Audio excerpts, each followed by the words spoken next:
திரும்ப திரும்ப சொல்கிறேன், இது எதிர்பாராமல் நடந்த ஒரு விபத்து. யாரும் விரும்பி செய்கிறதில்ல. மக்களை கூட்டிகிட்டு வந்து வச்சு அவங்கள கொண்டுவரணுங்கிறது யாருக்கு நோக்கமா சொல்லுங்கள், நீங்கள் சொல்லுங்கள். இது ஒரு விபத்து. இப்போ நியாயமாக பார்த்தா இப்போ நம்மெல்லாம் இவ்வளோ வலியோடு பேசிகிட்டு இருக்கோம்ல, இதை விட அவருக்கு 2 மடங்கு காயம் இருக்கும், வேதனை இருக்கும். என்னடா நம்மளால் அப்படி நடந்துச்சு. அப்போ அதை போய் பேசி அவரை மேலும் மேலும் நம்ம எல்லோரையும் அந்த கட்சி பிள்ளைகளை எல்லாம் காயப்படுத்திக்கிட்டு இருக்கிறது நல்லா இருக்கும். இழப்பு தான், இறந்தது தான். இனி வரும் காலங்களில் இதுபோல் தவறுகள் நடக்காமல் கவனமாக இருக்கிறது தான் சரியாக இருக்கும். இப்போ இது நடந்து முடிஞ்சிருச்சு, இப்போ போய் அதை பேசி அது எப்படி பார்த்தாலும் அது வழியாக தான் இருக்கும். அது அந்த நேரத்தில் அவர் மனநிலை என்னவாக இருந்திருக்கும்னு நம்ம யோசிக்கணும். ஒரு பதட்டமாக இருந்திருப்பார்ல, சரி எப்படின்னு தெரியாமல் அவர் என்ன செய்கிறதுன்னு தெரியாத ஒரு தடுமாற்றம் இருந்திருக்கும். எல்லாருக்குமே இருக்கிறது தான்.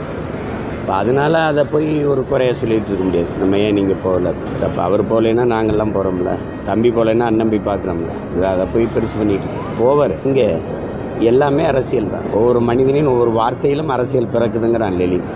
இது எல்லாமே அரசியல் தான். தம்பி புதுசாக இருக்கிறனால இப்போ அவருக்கு அது அந்த நெருக்கடியாக தெரியுது. எங்களுக்கு பழகிடுச்சு. உயிரிழந்தவர்களை அந்த உடற்கூறாய்வு முடித்து எல்லாருக்கும் கொடுத்து அனுப்பிட்டாங்க. நாங்கள் போகும்போது ஒரு 6 பேர் உடல் மட்டும் இருந்தது. நாங்கள் இருக்கும்போது ஒரு 3 உடல் கொடுத்து அனுப்புனாங்க. அதனால் அந்த இடத்துல இருந்து எல்லோரும் மக்கள் அவங்கவுங்க ஊருக்கு பயணிச்சிட்டாங்க. காயம்பட்டவர்கள் ஒரு 60 பேர், 61 பேர் மருத்துவர்கள் சொன்னாங்க. அவங்க மட்டும் இருந்தாங்க. அவங்கள போய் பார்த்தோம்.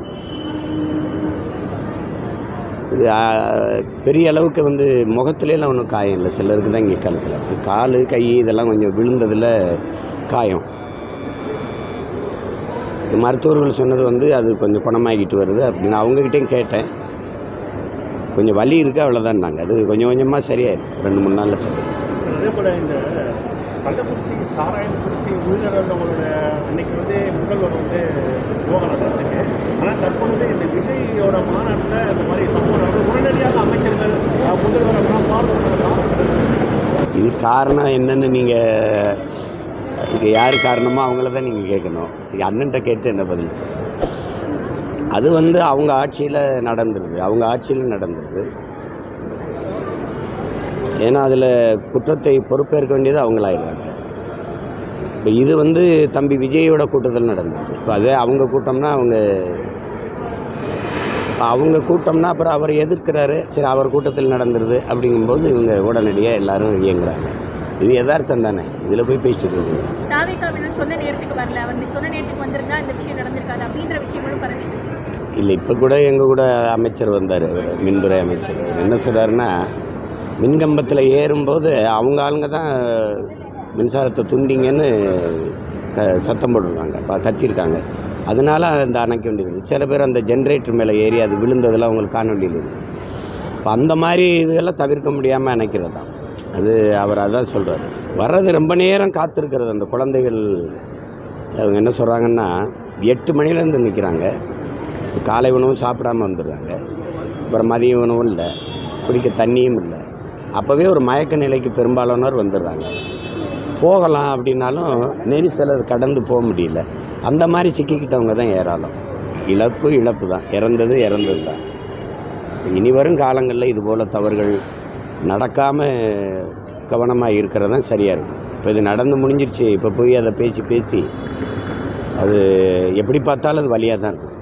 விஜய் அவர்கள் அந்த சம்பவம் நடந்த பிறகு சென்னை திரும்பினார். சென்னை தற்போது மக்களை போய் சந்திக்கிறதுக்கு ஒரு குற்றச்சாட்டு அவர் மேலே காரணத்தில் வச்சுருக்காங்க. இதை நீங்கள் எப்படி பார்த்தீங்கன்னா அந்த இடத்துல போய் சந்திச்சிருக்கணுமா என்ன நினைக்கிறீங்க? அது அந்த நேரத்தில் அவர் மனநிலை என்னவாக இருந்திருக்கும்னு நம்ம யோசிக்கணும். ஒரு பதட்டமாக இருந்திருப்பார்ல, சரி எப்படின்னு தெரியாமல் அவர் என்ன செய்கிறதுன்னு தெரியாத ஒரு தடுமாற்றம் இருந்திருக்கும். எல்லாருக்குமே இருக்கிறது தான். இப்போ அதனால் அதை போய் ஒரு குறைய சொல்லிகிட்டு இருக்க முடியாது. நம்ம ஏன் நீங்கள் போகல, அப்போ அவர் போகலைன்னா நாங்கள்லாம் போகிறோம்ல, தம்பி போகலைன்னா அண்ணன் போய் பார்க்குறோம்ல, அதை போய் பெருசு பண்ணிகிட்டு போவார். போய் நீங்கள் ஏன் போகலை, அது ஒரு இது அப்படி சொல்லிட்டு இருக்க முடியாது.